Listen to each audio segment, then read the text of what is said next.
This house was built with my money. You should get out. What? But that house is.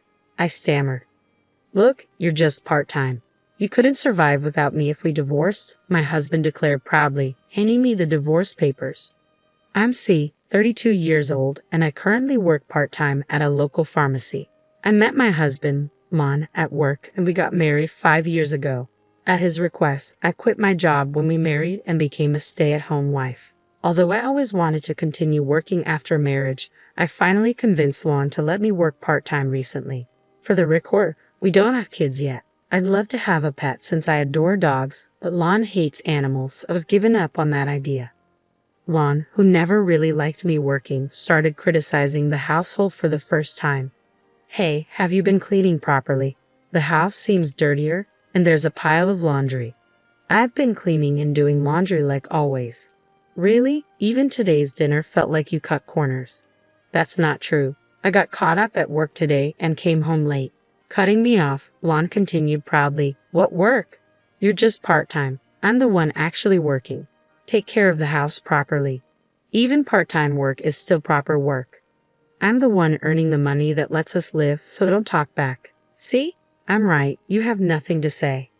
Lon has always had a high sense of pride and probably dislikes the fact that I'm working part-time. He started looking down on me because of it, constantly bragging about how we can only live this way because of his income. Even if he's the man I chose to marry, being belittled for working part-time every time is really frustrating. Recently, Lon managed to take a day off after a long time, so we decided to visit his parents' house. Despite his annoying recent behavior, I was excited about the outing. Little did I know it would turn into the worst homecoming ever. When we arrived at his parents' home, they warmly welcomed us. That night, after finishing dinner cleanup with my father-in-law, I went to the living room and found my father-in-law fresh from the shower. My husband had apparently gone to shower as well. The atmosphere with my father-in-law, who had been cheerful until now, felt heavier than before. Callie, I heard from Lon that you've started working part-time. Yes, I replied, sensing a bad feeling. Is there a problem? Is Lon not earning enough? No, it's not like that at all. I just like working. Is that so, Ron? You can't even manage the household and you still want to work part-time. You're just burdening our son. Exactly, he continued. If you have time for part-time work, focus more on home responsibilities. Look, your part-time job won't miss you if you leave, but your duties at home will. Lon works hard, and you don't feel ashamed of doing this? My mother-in-law has been a stay-at-home mom since they got married, so my parents-in-law, and even Lon, think that's how it should be. They probably don't approve of me working after marriage.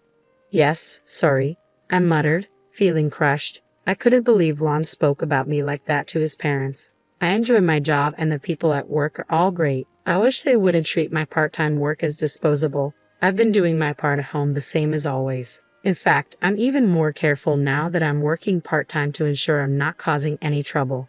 I also know Lon works hard, which is why I've been doing my best too.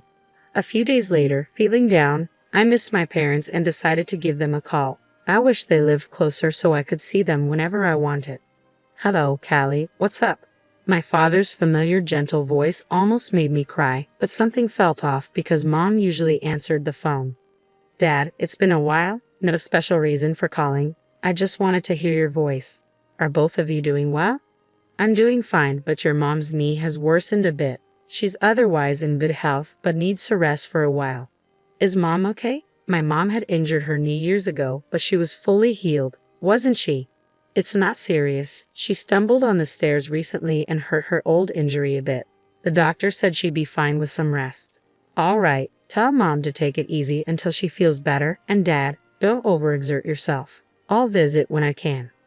Got it, thanks. You must be busy, see, but don't push yourself too hard. I was glad to hear my dad's voice, but now I was worried about my mom. Well, she's not ill, just needs to rest, as my dad said. They're both getting older now. I thought of my mom bustling around the house when I lived there and felt a twinge of sadness. Come to think of it, she tripped on the stairs. I suddenly thought about the layout of my childhood home. When I lived there, I never felt it. But now, considering that my parents, who are in their 60s, live there alone, I realize the house might have many inconveniences. The house is old and the stairs are steep with no handrails, especially concerning for my mom who just hurt her knee. It worries me that my aging parents live there, and it's not even an accessible house. The thought of facing another ordeal makes me shudder.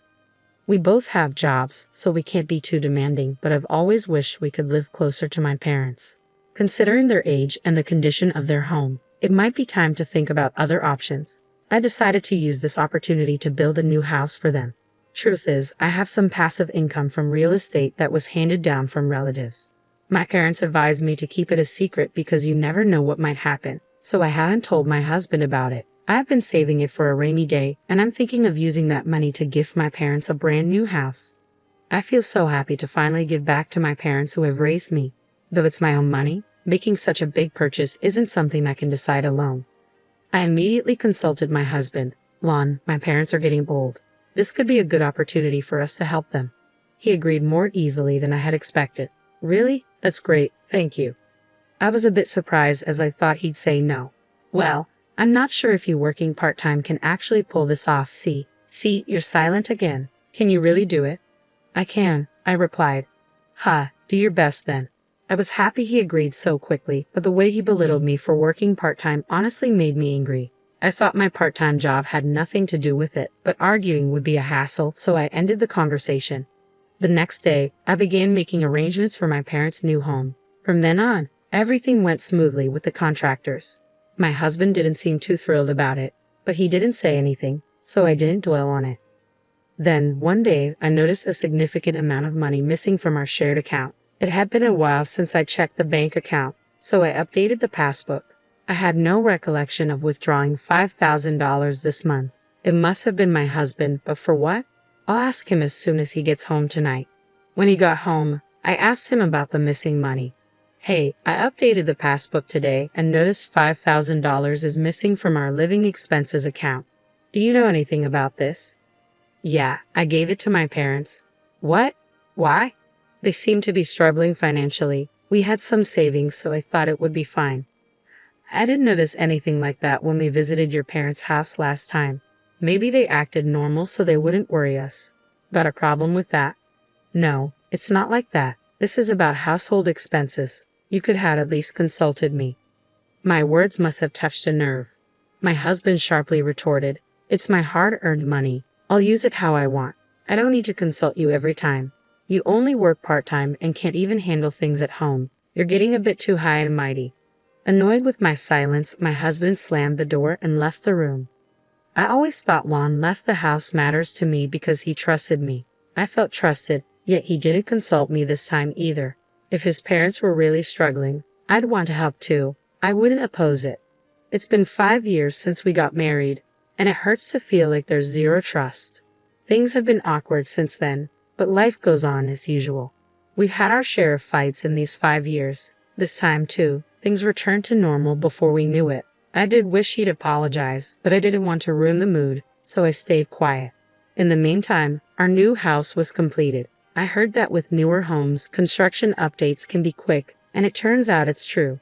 I was excited and immediately contacted my parents to finalize the moving day. Since I heard the construction would be fast, my parents had been getting things ready. My mom's knee is bad, and dad's not young, so they were handling the lighter tasks. For heavy furniture and appliances, we were going to hire movers. My husband and I planned to help on his day off. Finally, it felt real that I could gift my parents a new house. Little did I know what was about to happen. It was when I checked my husband's schedule for the move. What? Why are we going to your parents' house? We built this house for my parents. What are you talking about? I built this house for my parents. Don't act like you built it. You're just a part-timer. You don't have that kind of money. This house was built with my salary. He was serious. I'm sure I told him that I was building the house for my parents. Could it be that he agreed so easily because he thought it was for his parents? He doesn't know that I have passive income. At this rate, he won't believe that I built the house with my savings. I decided to tell him about my passive income. When I explained, he looked surprised for a moment, but then said, No way that's true. You probably just wanted a new house and made up that lie. He wouldn't believe me no matter what. He claimed that since the house was built with his salary, his parents had a right to live there. The conversation was over before it even began. feeling like I had no choice. I thought I'd talk about it once more tomorrow. But the next day, my husband suddenly stormed in. This house was built with my money. You should get out. What? But that house is. I built that house with my savings specifically for my parents. Being told to move out all of a sudden really put me in a bind.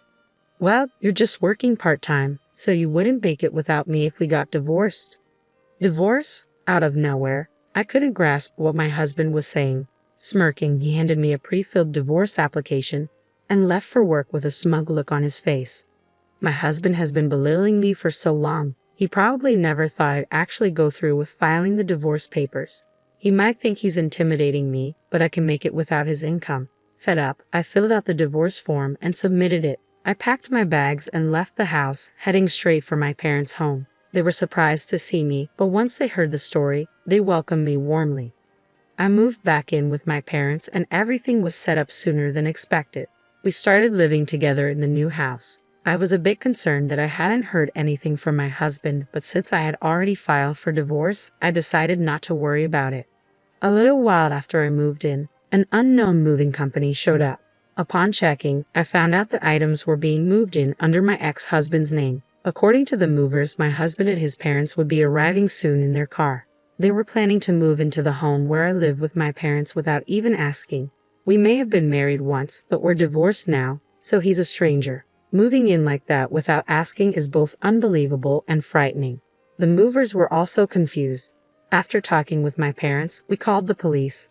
The police confirmed, since the house was in my name and we were already divorced, his entering the house could be considered unlawful entry. When my husband and his parents arrived, they were visibly shaken to see the police. His parents seemed clueless, but my husband finally seemed to understand the reality of the situation.